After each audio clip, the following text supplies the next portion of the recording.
New Zealand Pacific Ocean के बिल्कुल south में ऑस्ट्रेलिया से तकरीबन 4000 किलोमीटर दूर दुनिया का दूसरा सबसे पीसफुल कंट्री। इंडिया और पाकिस्तान में रहने वाले ज्यादातर लोग मेरी तरह न्यूजीलैंड को क्रिकेट की वजह से ही जानते हैं। ब्रेंडन मैकलम, रॉस टेलर और डैनियल वेटोरी। मैं तो न्यूजीलैंड को इन्हीं की वजह से जानता था। पर न्यूजीलैंड दुनिया में बहुत ज्यादा मशहूर है, खासकर अपनी बड़ी बड़ी माउंटेन रेंजेस, खूबसूरत लेक्स और हाई क्वालिटी ऑर्गेनिक फूड की वजह से। आप में से कुछ लोगों को शायद ये ऑलरेडी पता होगा कि मशहूर movie Lord of the rings की शूटिंग भी न्यूजीलैंड की इन्हीं खूबसूरत वादियों में हुई थी। न्यूजीलैंड का मौसम बिल्कुल यूके की तरह है, हल्की सी गर्मी, लॉन्ग विंटर्स और अच्छी खासी बारिश। मगर इसके बावजूद न्यूजीलैंड की पॉपुलेशन यूके की पॉपुलेशन का 7% भी नहीं। अगर आप न्यूजीलैंड का ये मैप देखें तो आपको नजर आएगा कि करीबन 80% न्यूजीलैंड बिल्कुल खाली है, वहाँ कोई नहीं रहता। न्यूजीलैंड की 70% आबादी इधर नॉर्थ में ही रहती है और नॉर्थ की भी 50% आबादी इस एक शहर ऑकलैंड में रहती है। इतना जबरदस्त मौसम, खूबसूरत सीनरी, लो क्राइम रेट और हाई स्टैंडर्ड ऑफ लिविंग के बावजूद 80% न्यूजीलैंड खाली क्यों है? इस सवाल का जवाब आज की इस वीडियो में। सबसे पहले अगर हम वर्ल्ड मैप देखें तो आप नोटिस करेंगे कि न्यूजीलैंड हमारी बाकी दुनिया से बहुत दूर है। मतलब अगर आप कराची या मुंबई से जहाज में बैठें तो ये पूरा अरेबियन सी और इंडियन ओशन को क्रॉस करके करीबन 18 से 22 घंटे की फ्लाइट के बाद ही आप न्यूजीलैंड पहुंच सकते हैं। और अब सवाल ये पैदा होता है कि इंसान दुनिया से इतनी दूर इस आइलैंड तक पहुंचा कैसे? अब यहाँ पर मल्टीपल व्यूज हैं। अगर हम न्यूजीलैंड की ऑफिशियल वेबसाइट पे जाएं तो वहाँ पे लिखा है कि आज से 1000 साल पहले लगभग 1320 से 1350 के बीच मावड़ी लोगों ने न्यूजीलैंड को डिस्कवर किया। मावड़ी पैसिफिक ओशन के इन सारे आइलैंड्स, जिन्हें पोलिनेशियन आइलैंड्स भी कहा जाता है, इन पर रहने वाले लोगों को कहा जाता था। ऑफिशियल सोर्सेज के मुताबिक मावड़ी 13वीं सदी के आसपास अपने ये सारे आइलैंड्स छोड़कर बड़ी बड़ी कश्तियों में बैठे और इधर न्यूजीलैंड पहुंच गए। ये लगभग वही जमाना बनता है जब मंगोल्स और चंगेज खान पूरे यूरो एशिया पर अपना कंट्रोल ले रहा था। लेकिन अब सवाल ये पैदा होता है कि ये लोग अपना पुराना आइलैंड छोड़कर न्यूजीलैंड आए ही क्यों? इस सवाल का खोज लगाने के लिए जब हमने रिसर्च की तो कुछ आर्टिकल से पता चला कि मावड़ी के अपने हिस्टोरिकल रिकॉर्ड्स में थोड़ा सा डिफरेंस। मावड़ी ट्रेडिशंस के मुताबिक न्यूजीलैंड 13वीं सदी में नहीं बल्कि इससे भी 500 साल पहले अराउंड 75 AD में कूपे नाम के एक मावड़ी ने डिस्कवर किया। कूपे एक फिशरमैन था जो अपने और अपने ट्राइब के लिए मछलियां पकड़ता था। मगर फिर ऐसा होना शुरू हुआ कि जब भी वो जाल लगाता तो इसकी मछलियां इस एरिया में पाए जाने वाले ऑक्टोपस खा जाती और इन लोगों के हाथ में कुछ भी ना लगता। अब क्योंकि इन लोगों का मेन फूड सोर्स था ही मछली, तो काफी प्रॉब्लम क्रिएट होना शुरू हो गई और इसका हल ये निकाला गया कि कूपे और उसके कुछ साथी समंदर में जाकर किसी और आइलैंड की खोज लगाने की कोशिश करेंगे जहाँ पर खाने पीने की अच्छी खासी सप्लाई हो। इसी खोज में कूपे अपने साथ 20 या 50 आदमी लेकर पैसिफिक ओशन में उतर गया। कुछ दिन के सफर के बाद ही बड़े बड़े पहाड़ों वाला एक आइलैंड नजर आया। ये न्यूजीलैंड सी फूड, भेड़ बकरियों और फलों से मालामाल आइलैंड, जिस पर और कोई दूसरा इंसान नहीं था। ये कूपे और उसके ट्राइब के लिए परफेक्ट जगह थी। कूपे ने अपने चंद साथियों को वापस पोलिनेशियन आइलैंड भेजा ताकि वो बाकियों को इस आइलैंड की खबर दें और इस तरह न्यूजीलैंड पर मावड़ी लोग आबाद होना शुरू हुए। 17वीं सदी तक मावड़ी लोग सुकून से न्यूजीलैंड में रहते रहे और दुनिया से दूर होने की वजह से ना इनकी किसी से कोई दुश्मनी थी और ना ही किसी से कोई खतरा। मगर ये सब बहुत जल्द बदलने वाला था। ये वो वक्त था जब वेस्टर्न नेशंस अपनी ताकत को बढ़ाने के लिए पूरी दुनिया में फैल रही थी। एक्सप्लोरर्स को भेजा जा रहा था कि वो आइलैंड्स, कंट्रीज और कॉन्टिनेंट्स पर कब्जा करके यूरोपियन कंट्रीज अपने पावर बढ़ा सके। इसी सिलसिले में एक Dutch explorer Abel Tasman Pacific Ocean के साउथ में किसी कॉन्टिनेंट की खोज में निकला, क्योंकि इस वक्त यूरोपियंस का ख्याल था कि इस हिस्से में कोई कॉन्टिनेंट जरूर होगा और अगर ऐसा हुआ तो वो यूरोपियन कंट्रीज के लिए बहुत सी अपॉर्चुनिटीज के दरवाजे खोल देगा। सन 1642 में टेस्मैन ने न्यूजीलैंड को डिस्कवर किया, मगर इसने जब वहां उतरने की कोशिश की तो इसके मावड़ी लोगों के साथ जबरदस्त खूनी लड़ाई हुई और मजबूरन इसे भागना पड़ा।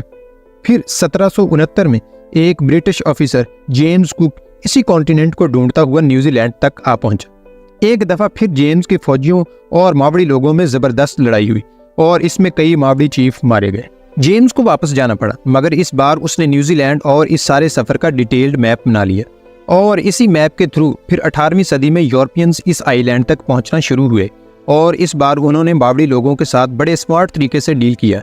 इन्हें ट्रेड और प्रॉफिट का लालच देकर ब्रिटिशर्स ने इधर अपनी नेवल पोर्ट्स बनाना शुरू कर दी। 100 साल बाद ही ब्रिटिशर्स ने न्यूजीलैंड का कंप्लीट कंट्रोल ले लिया। ब्रिटिशर्स और मावड़ी लोगों के दरमियान सन 1840 में एक ट्रीटी साइन हुई जिसे ट्रीटी ऑफ वाइतांगी कहा जाता है और इस ट्रीटी के बाद न्यूजीलैंड ऑफिशियली यूरोप और ब्रिटिश एम्पायर का हिस्सा बन गया। इस वक्त मावड़ी लोगों की पॉपुलेशन करीबन 2 लाख थी, लेकिन अगले 100 सालों में ये पॉपुलेशन बढ़ने के बजाय 2 लाख से कम होकर सिर्फ 40,000 तक पहुंच गई और इसके दौर में दो मेन रीजन थी, और इसकी दो मेन रीजंस थी। असल में जब यूरोपियन लोग इधर आए तो इनके साथ वो बीमारियां भी इधर आईं जो इस वक्त यूरोप में आम थी। प्रॉब्लम ये थी कि मावड़ी लोगों में इन डिजीज़ की इम्यूनिटी डेवलप नहीं हुई थी, और इसीलिए यूरोपियन इमिग्रेशन के बाद लोकल मावड़ी लोग बीमार होकर मरना शुरू हो गए। दूसरा, 19वीं सदी में न्यूजीलैंड एक बहुत ही वायलेंट जगह बन चुका था। ट्रीटी ऑफ वाइतांगी की सिर्फ 5 साल बाद ही ब्रिटिशर्स और लोकल मावड़ी के दरमियान लैंड ओनरशिप को लेकर एक सीरीज ऑफ वार शुरू हो गई जो अगले 40 साल तक चलती रही। इन वार्स में बहुत ज़्यादा लोकल मावड़ीज मारे गए, और फाइनली ये सारा सिलसिला 1881 में जाकर रुका, जब मावड़ी के सारे बड़े चीफ्स मारे जा चुके थे और मावड़ी मूवमेंट पूरी तरह क्रश हो चुकी थी। अब ब्रिटिशर्स भी ये समझ चुके थे कि लोकल स्कोर डेवलपमेंट प्रोसेस में इंक्लूड किए बगैर आगे नहीं बढ़ा जा सकता, और इसीलिए इन वार्स के फ़ौरन बाद ब्रिटिश गवर्नमेंट ने लोकल्स को इलेक्टोरेट प्रोसेस से लेकर हर डेवलपमेंट प्रोजेक्ट में की स्टेक होल्डर्स बना दिया, और इस तरह न्यूजीलैंड में पीस और प्रोग्रेस का सफ़र फाइनली शुरू हुआ। लेकिन फिर भी आज, जैसे हमने वीडियो के शुरू में आपको दिखाया था, न्यूजीलैंड का इतना ज़्यादा एरिया खाली क्यों है, और वो सारे लोग इधर नॉर्दर्न आइलैंड में ही क्यों रहते हैं। असल में न्यूजीलैंड का ये सदर्न रीजन बिल्कुल खाली इसलिए है क्योंकि इस सारे एरिया पर रहना या कंस्ट्रक्शन करना नियरली इम्पॉसिबल है। न्यूजीलैंड के सारे एरिया में हर तरफ ऊंचे ऊंचे पहाड़ हैं, और ज़मीन इतनी अनइवन है कि इवन बेसिक इंफ्रास्ट्रक्चर जैसे रोड वगैरह बिल्ड करना भी आलमोस्ट इम्पॉसिबल है। पहाड़ों के इस तरफ ये ईस्टर्न साइड की ज़मीन बहुत ही खुश्क और इनफर्टाइल है, जिसकी वजह से यहाँ पर इरिगेशन वगैरह भी नहीं हो सकती। इसलिए न्यूजीलैंड की मेजॉरिटी पॉपुलेशन इधर नॉर्दर्न आइलैंड पर रहती है। पॉपुलेशन शॉर्टेज के इस मसले को हल करने के लिए न्यूजीलैंड गवर्नमेंट ने वर्ल्ड वार 2 के बाद इमिग्रेशन पॉलिसीज रिलैक्स की।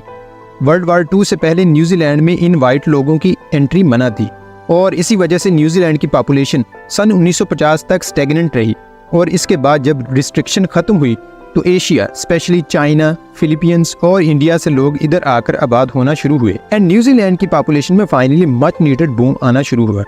आज 27% इमिग्रेंट्स वो लोग हैं जो न्यूजीलैंड से बाहर पैदा हुए थे। इमिग्रेंट्स की मेजॉरिटी इधर ऑकलैंड और इसके आसपास के एरियाज में रहते हैं, और यही वजह है कि ऑकलैंड आज दुनिया के लीस्ट अफोर्डेबल सिटीज़ में से एक है, बिकॉज लैंड सप्लाई कम है और हाउसिंग की डिमांड ज़्यादा है। इसी प्रॉब्लम को हल करने के लिए न्यूजीलैंड गवर्नमेंट अब लोकल को $8,000 तक की ग्रांट दे रही है, ताकि वो ऑकलैंड से 100 किलोमीटर दूर वाइकाटो में शिफ्ट हो जाए, ताकि ऑकलैंड की हाउसिंग मार्केट पर प्रेशर कम हो और प्राइसेस नॉर्मलाइज हों। एक बहुत इंटरेस्टिंग चीज़ ये है कि न्यूजीलैंड की सारी agriculture industry animal meet export करने पर चलती है। इधर नॉर्दर्न आइलैंड में बारिश की वजह से ऐसी लश ग्रीन ज़मीन है जिसकी वजह से इधर बेशुमार भेड़ बकरियां और गाय पाई जाती हैं, जबकि एक एस्टिमेट के मुताबिक यहाँ पर भेड़ बकरियों की पॉपुलेशन ऑलमोस्ट 3 करोड़ है, और इसीलिए न्यूजीलैंड दुनिया में सबसे ज़्यादा मटन और शीप वूल एक्सपोर्ट करने वाला कंट्री है।